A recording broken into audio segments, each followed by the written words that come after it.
He sees himself in that role. I'm not saying he's good at it. I'm just saying that's his self-image, and that'll be your son's self-image. Now, each of these letters represents a biblical teaching. Each of these concepts, C-H-A-I-R-S, illustrates something very, very powerful. I want to begin with C, and it's called conquest. Doesn't that sound romantic? Conquest. Appreciating his desire to work and achieve. Listen to Genesis 2:15. The Lord God took the man and put him into the Garden of Eden to cultivate and keep it. Again, Genesis 2:15. The Lord God took the man, this is Adam, and put him into the Garden of Eden to cultivate and keep it. This is in paradise. Is Eve created at this time? Yes or no? No, she's not around. So why did God create Adam? He created Adam to work in paradise. What's the first question that every man asks another man when they meet for the first time? What do you do? It's called the instrumentality of the male. Men have to have an instrument in their hands. You know, in fact, they've had little girls stand in front of a mirror like 5 years old, and they're videotaping her. She doesn't know it. There's nothing else in the room other than this floor-length mirror. And for 100% of the time, she'll talk to herself in the mirror.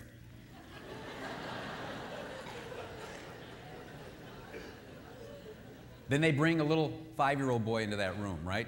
Take her out, and he's in front of this mirror. What's he do? He starts talking to himself. Then suddenly he goes,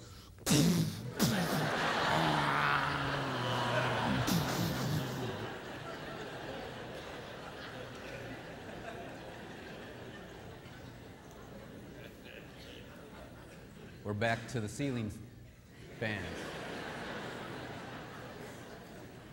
You can put a little boy out on a pile of dirt and he'll watch those bulldozers for 2 hours. Little girls are running through the airports with dolls under their hands, not little boys. There's something within our nature that God has done something. And it's not wrong, it's just different. And God has designed men to be in the field. He's designed women primarily to be in the family. Men are cursed in the field by the sweat of your brow. She's cursed in the family by pain in childbirth and tension in her marriage. Why? Because this is where in the field you receive honor and glory and significance, but all glory is fleeting and there will never be perfect respect. And in the home, this is where love can be derived, but paradise is lost.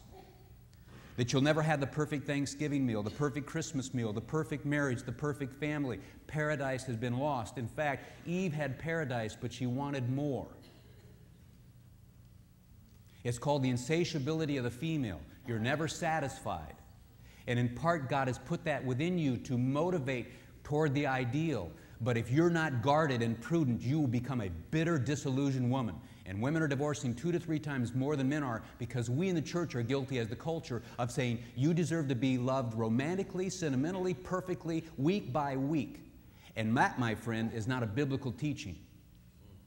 The Bible says if you marry, you have not sinned, but you will have trouble.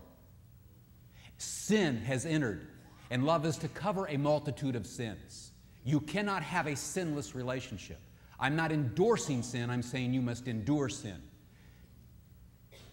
It is crucial that we come to a point that we're realistic. I will not have full significance. That's why a lot of men, 2 years after they retire, they die, because their whole life was predicated on what they did in the field. And that's why so many women are disillusioned at the end of their life when their family and marriage has fallen apart and they're on medication unbelievably in this culture to soothe the pain of feeling that they have failed.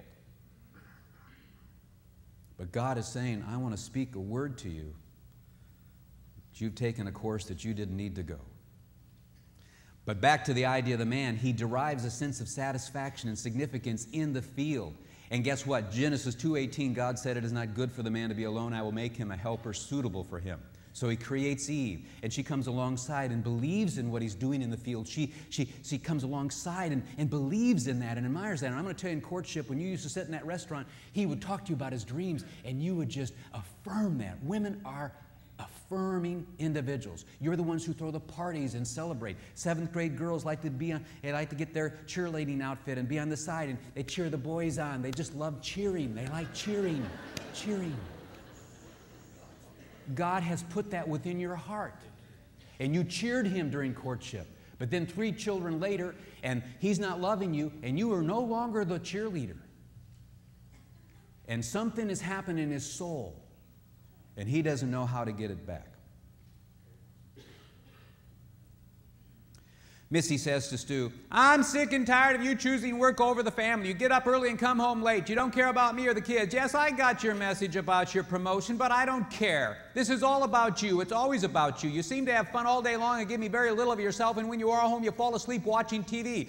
I'm fed up with this existence. We never talk. You always find time for what is important to you. You need to make me feel more important. Well, I'm thinking about going back to school, and you're going to need to support me in this. We're talking about this tonight. Right now, you need to pick up the kids from their lessons, and you need to take the check over to Molly Maids because I forgot to pay them for cleaning because I stayed too long at the athletic club today.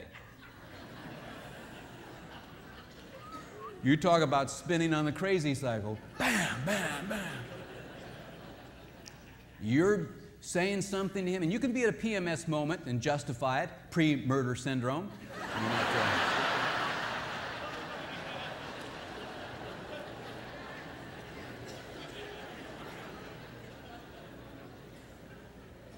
But you're attacking his spirit in a huge way. Huge, huge. In fact, I had this gal we know, that real good friends, and she just got, oh, after she heard me talk about this, she replayed it. She said it was right before Christmas, and all the women in our neighborhood, their husbands had great professions. My husband was on staff at the university. He had a great income, but it wasn't, he was fixed in his income. And so she said all these gals were going to go over and spend money in this big city area rather than their own hometown where they could have got it for half price. So I just started telling them, can you believe it? Those husbands are writing blank checks. They're going to go over and spend the whole day spending twice what they needed. She's just going on and on and on about what these women are going to do. And his spirit just went down, down, down, down, down. And then she was done. He got up, went into a study, shut the door, and didn't come out the rest of the evening. She just saw his spirit completely sink. And then she heard me. And so she went back to him and she said, that night that I brought that up, did you think I was saying that those men are better men than you are and those women had it better than I did? That's exactly what you were saying to me. See, we say men don't get it. Women don't get it. Men don't get pink. Women don't get blue. But when a woman feels wounded, she'll break down and cry. Men get angry and go off by themselves in silence a lot of times because they don't know what to say. Because if he says, you're saying they're, oh, grow up. I'm not even, oh, just grow up. I'm not even making that point. I can't believe you're so arrogant. See, it just shuts him down. So he's learned early on. You don't even go there with it. Be like a man saying to a woman, look, let's just get it straight. I never have loved you, all right? Don't bring up this love stuff. You see, you women can't even compute that. It would just destroy you.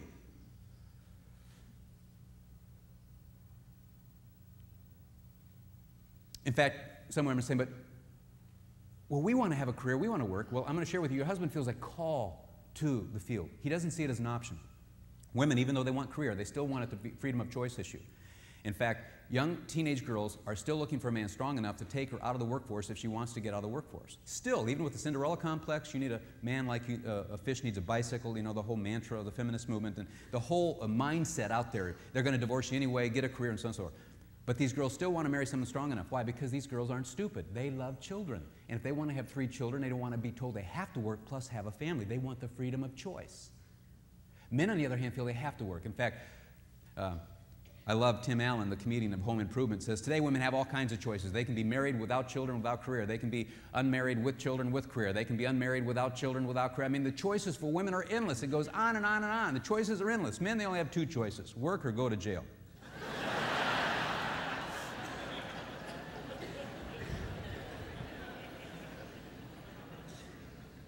Now, here's what you can do. Just send him a note. Just write him a little note. You know, I was thinking of you that you have to work. I just want to say thank you.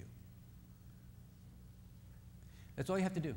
That isn't romantic to you, I understand. That doesn't make sense to you, but I'm going to tell you, that can be very deep. That's all you have to do. Thank you for working. I don't think I understand the dog-eat-dog world that you're in. I don't think I understand the pressure that you feel and the comparisons that are made to you. Thank you for providing. You watch what happens. Don't put a pink heart.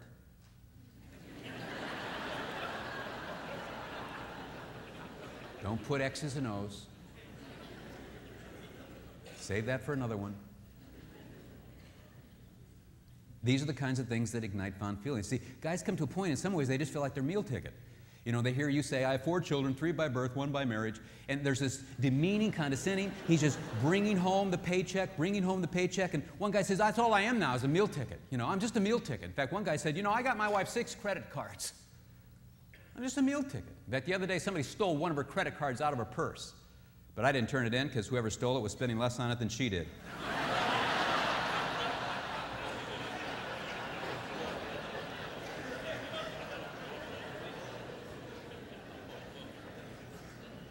So is he reacting in ways that feel unloving to you? Could you, prior to, send a message, I don't respect your desire, I don't respect something about your spirit? You didn't intend to. We're not talking about intentions. He's not intending to be unloving either. You're not intending to be disrespectful. But when you step on somebody's air hose, when they're vulnerable, these unintended messages, and if you see his spirit deflate, just say, that felt very unloving, your reaction as you walked off. Did I say something just prior to this that was disrespectful to you? Watch what happens.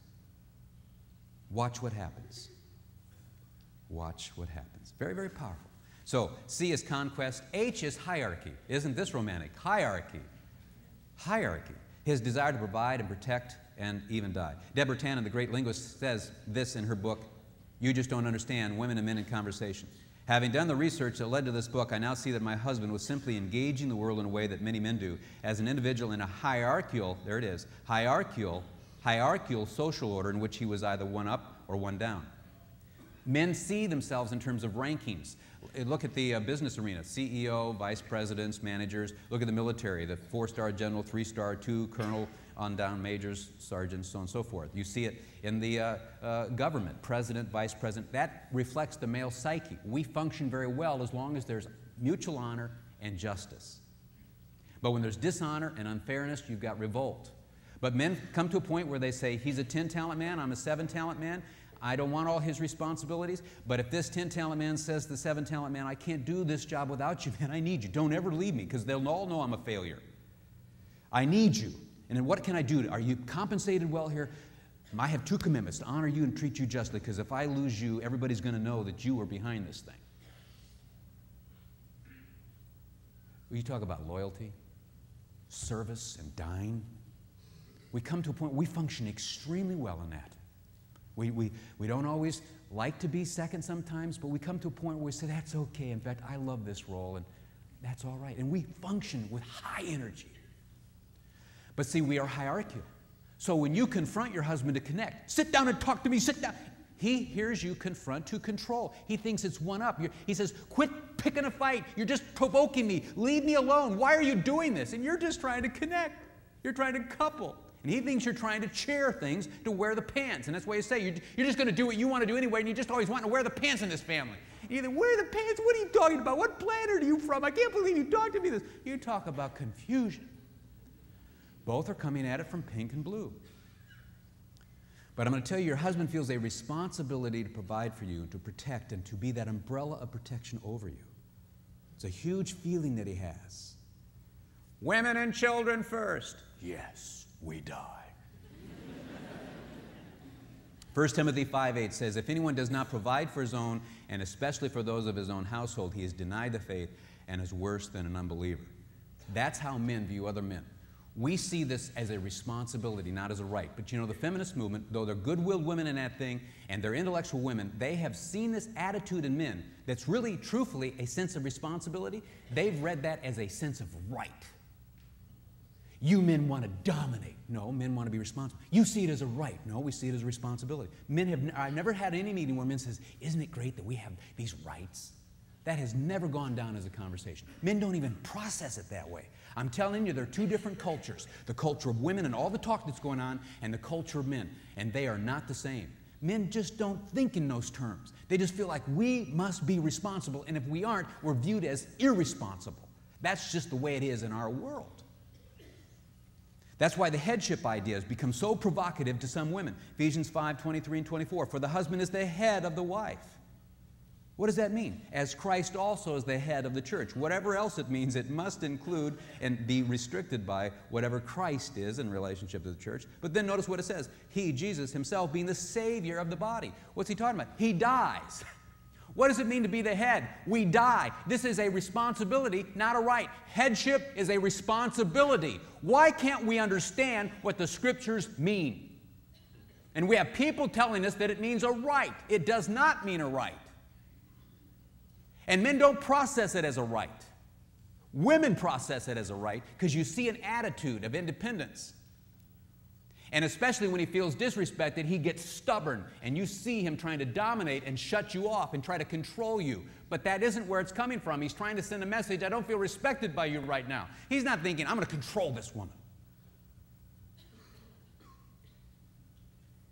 Your son is going to do this toward your daughter-in-law. Mark my words. I know what I speak is truth. He's a good-willed boy who's going to react this way and be completely misinterpreted and misunderstood if we don't change the course. E.V. Hill, the great African-American pastor, Jim Dobson was interviewing him, and he recalls when he was first a pastor, they just had started, he and Jane were in the ministry, and they were really struggling. And he came home one night, and as he came into the house was dark, and he comes into the dining area, and there's candlelights and the dinner. And Jane is standing there smiling at him. He says, what's going on? I thought we'd eat by candlelight. Hey, great, I'll wash my hands. So he goes into the bathroom, flips on the lights, and they don't come on. So he goes back to Jane and says to her, the lights didn't come on. And she starts crying. You work so hard and we're trying, but it's pretty rough. I didn't have enough money to pay the light bill. I didn't want you to know about it, so I thought we would just eat by candlelight. And Dr. Hill described his wife's words with intense emotion. She could have said, I've never been in this situation before. I was reared in the home of Dr. Carruthers, and we never had our lights cut off. She could have broken my spirit. She could have ruined me. She could have demoralized me. But instead she said, somehow or other we'll get these lights back on. But tonight, let's eat by candlelight.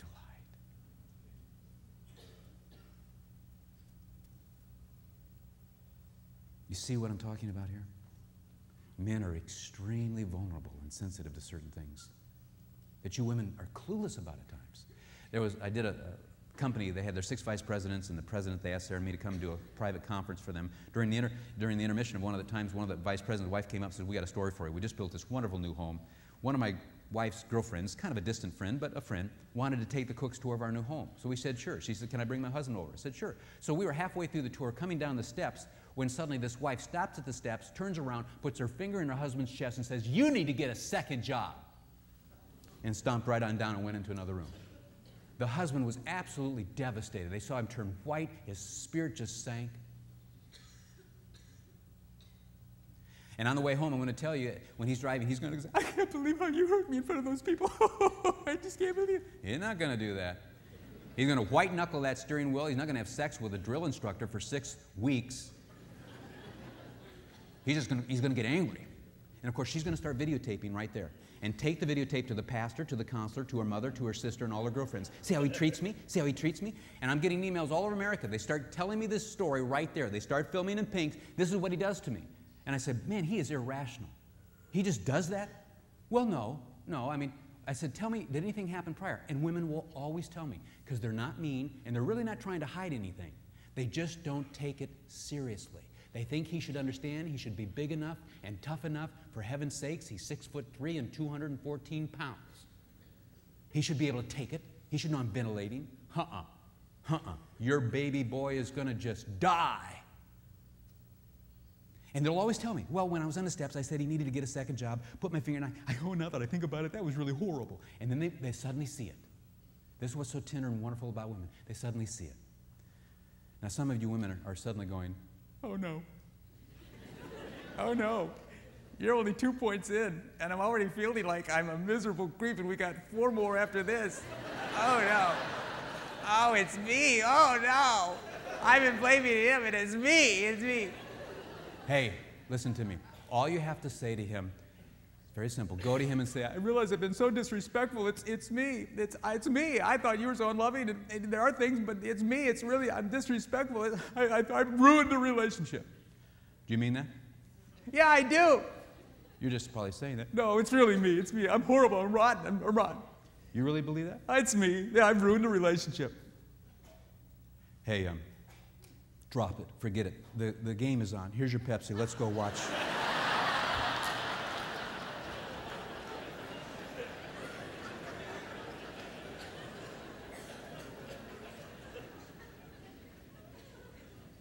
So you're not married to a man who's as loving as you, but you're married to a man who's honorable. You're not married to a woman who's respectful as you, but you're married to a loving person. And we have to come to a point that God intended that to be a compliment. God's not pink, God's not blue, God's purple. When you put pink and blue together, it's purple, the color of royalty. God created us in His image. Male and female, He created. That really tickled you, that it's purple. Didn't know. But God created us that way, to complement, to ultimately reflect His image. Not wrong, just different. And coming to a point where some of you ladies realize you're married to a man of honor. He doesn't have to say, we need to talk about this tonight and tomorrow. What did you mean when you said this back in 1983 when you didn't respect me? And you had that stupid green sweater on that I didn't like. He doesn't even go there. He can't even remember that decade. Just drop it, forget it, let's move on. Which you hate at certain times when you're wanting to bring it full circle. When you have a need, you want him to come full circle. But I'm going to tell you, there are other times when you need to thank God that that's the way He is. Because when you seek His forgiveness for being disrespectful, He didn't have a need to talk about it for 3 hours. He didn't want to talk, which is something you criticize Him for. But you have a strength there. And every strength has a backsided weakness. You got to see that everything that irritates you also is an incredible gift. Every rose has thorns. You've got to come to the bigger picture, and when you do, you can roll with this a little bit more. Yeah, it hurts us, it offends us, but see that there's some deep nugget of wisdom that God has given to you in this moment of irritation. There's got to be a rose here somewhere, because I just got pricked by a thorn.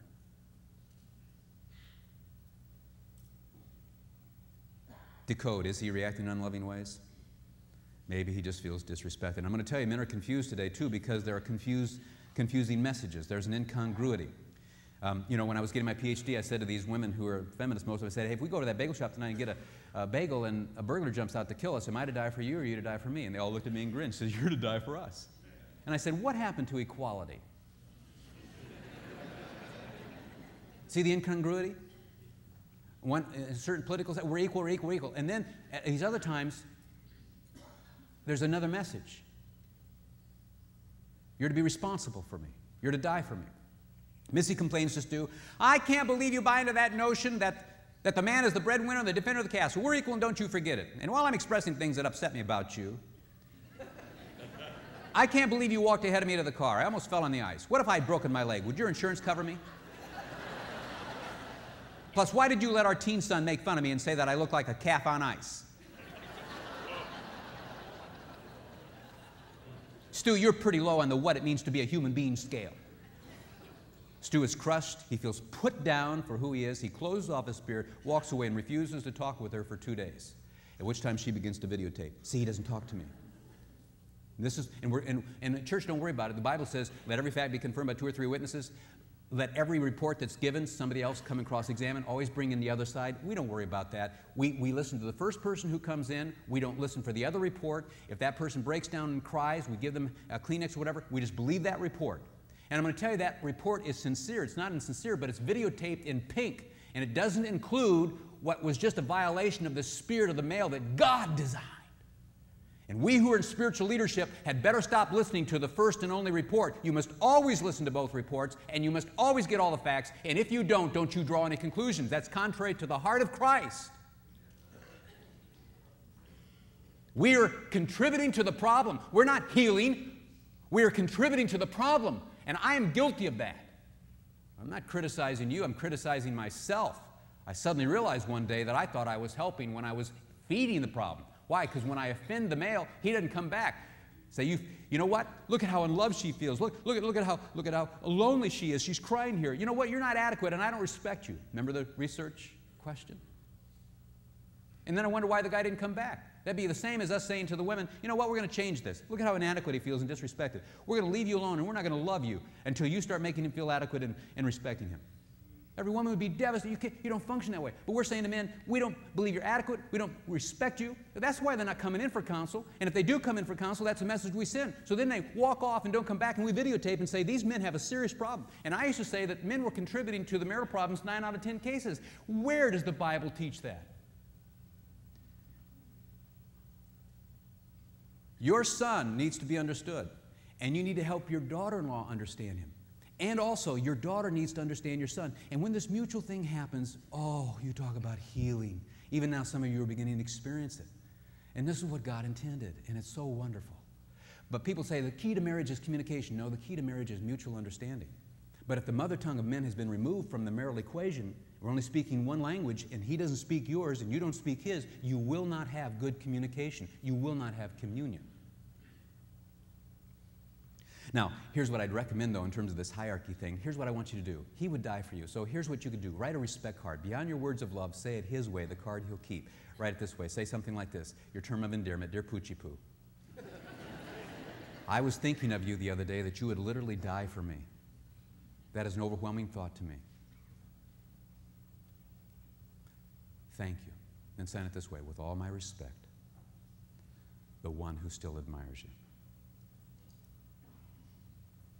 Now, ladies, let me share something with you. Men in this auditorium just teared up. I've been doing this long enough. You need to understand this is the kind of thing that men literally give their lives for. They literally die. That's why they go see Saving Private Ryan or The Gladiator. They get highly energized by issues of honor. They get inspired. You get inspired by Sleepless in Seattle. Not wrong, just different. But if we don't understand that, we're going to pass judgment on males, and this is where we're at in the culture. There's something seriously wrong with these men. And we say they don't have feelings. They do too. These men teared up just then. But you've got to speak their mother tongue. And don't sign it with hearts and X's and O's and exclamation points. I've had women, they can't say the word respect. So they put the word love. Don't do it, just now. With all my respect, the one who admires you. It's like it doesn't come out. They freeze. I even had one woman say, what's that word again? Respect. Oh, yes, I need to write that down. Literally, I thought she was joking with me. And then I realized she wasn't joking.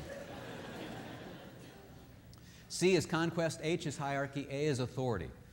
Now, if there are any angels in this auditorium, they've just fled. Angels fear to go where I'm about to go with this word authority. But let me just share with you why I use the word authority. It's a biblical idea. But also, we've just established the fact that your husband feels primarily responsible for you. So here's what I'm going to ask you. Do you believe he's at least 51% responsible for you? If you don't, if you just take an egalitarian position, we're 50-50 responsible, then don't expect him to necessarily always open the door for you and be nice. That's why the feminist movements try to be consistent and why it can be sexual harassment in a business if a man opens a door for a woman. I mean, they realize the logic of their system has to go all the way. That's why they're pursuing women in combat. They know that the philosophy of their system has to go toward absolute equality. But there's a real discomfort with that because there's a recognition that there are some differences. So we're at an interesting point. But you're going to have to decide, are you an absolute egalitarian? If you are, then you don't have to listen to me. You can sleep. But if you're here and you believe that your husband is responsible to die for you tonight if a burglar comes in, and I'm going to tell you, the responsibility to die for somebody is no small issue. Would you listen to me? This is not a small issue. This is humongous. And men feel it. They feel it deep within their hearts. And he knows he would die for you, only to hear every day that you don't love me, you don't love me. When Jesus said, no greater love is a man than this, he laid down his life for his friend. But then you say, you don't love me, you don't love me. It's kind of like, what? Man. He's confused, but he feels that. Now, if you believe this, then here's what I want to share with you. Leadership 101 says this. Let's say Monday you go to work and you have 1,000 employees and the board meets and says, hey, we want you to be the CEO of this thing. We're going to pay you $2 million salary, $10 million bonus. You're responsible for everything in this organization. Do you want it? Oh, yes! Oh, by the way, you have authority to do nothing. What are we setting that person up for? Failure. We know this. We know this because it's a violation of Leadership 101. If you hold somebody primarily responsible, you must give them equal authority to that responsibility. If you say to somebody, you're responsible, but I have the authority. If you go around saying, you can't do that, we're equal. You can't do that, we're equal. You can't do that, we're equal. And at the same time, in the truth of it, you're holding him 51% responsible. You're then saying, you're responsible, but I have veto power. I have the authority as the woman. We're equal. You can't do that. You're not saying you're equal. You're living a whole life saying you're 51% responsible, but if you make a decision contrary to what I want, I'm going to tell you, you can't do that. And you know what he's going to do? He's going to be feeling like a failure. And I will tell you that the person who's getting that $2 million salary and a $10 million bonus, he'll finally say, you know, I'm not quitting because I'm going to collect this paycheck, but I'm moving into passive irresponsibility. Does anybody see passive irresponsibility among men and families and marriages? It's an epidemic. Why? Because we violated Leadership 101. Now, men do not put a voice and vocabulary to this. Men cannot articulate what I'm saying, but as they're sitting here listening to me, they're saying, yes, yes, this is what I feel. Yes, oh man, oh man. He's having such self-discovery at this point. I mean, light bulbs are going on in this guy. But you have to decide. The reason I bring this up is that 1 Timothy 2:12 says, I do not allow a woman to exercise authority over a man. And women today say that's a sexist comment made by some chauvinistic apostles in the first century that doesn't apply today. Or could that be from the heart of Abba, which they said came from the heart of God himself, who loves you? And also, we know from the best research, women don't want to exercise authority over men. They want mutual deference. And I don't care if we go to New York to Florida for our vacation. I just want us to be happy as a family. Women, I don't care what decision we make. I just want us to be happy. Women are much more involved with relationships and process. They don't want to wear the pants. That doesn't turn them on at the end of the day. That's not what they want. So that's not what you want anyway. You don't want to exercise authority. What you don't want to be is him to exercise authority over you that doesn't take your needs and the family's into account. And what's interesting today, women aren't upset about the dominance of the male. They're really upset about the fact that men are not the spiritual leaders. What's really upsetting women across America is he's not the spiritual leader. He's not taking the spiritual initiative. Why? Because you sent him a message that he's responsible, but you're in control. And every time he went to the plate and he didn't do it, you critiqued him. Why? Because you tried to be helpful and it was rooted in fear. I understand that. He doesn't. And so he just quits because he feels you're setting him up for failure, that you're almost putting him out there so that you can criticize him. But that's not what my heart is. I know that. When he gets angry, he's not trying to be unloving either. But it doesn't make any difference if he gets hangry and harsh and he's not trying to be unloving. If you feel unloved, he's got to make an adjustment. It doesn't make any difference if you're rooted in fear and just trying to be helpful, but you're coming across as saying, you're responsible, but I'm in charge, Buster. And if that's how he's hearing you, I'm going to tell you he's going to shut down on you. He'll just shut down on you. Should he? No. We can have the moral ought all day long. He ought not, he ought not, he ought not. I'm just telling you that's the way God's designed him. Well, what can I do? Just go on record. Here it is, as simple as this. Just say, wow, what Emerson said was mind-boggling.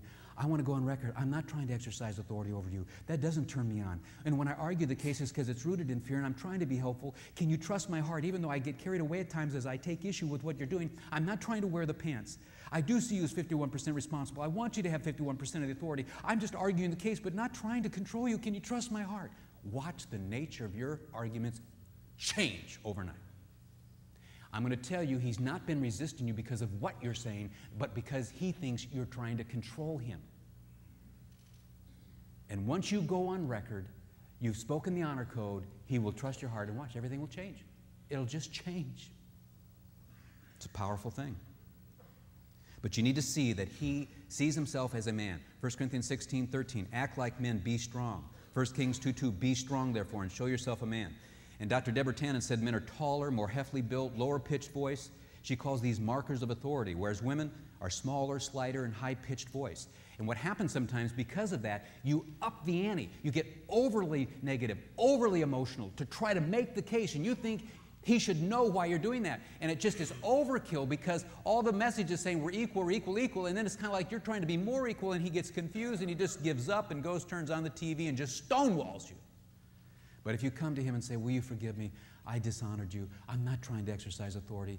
It's such a precious thought that you would die for me. And it's right. Leadership 101 is right. Trust my heart. Please forgive me. He's going to say, hey, the alligator man is on. Let's watch it together.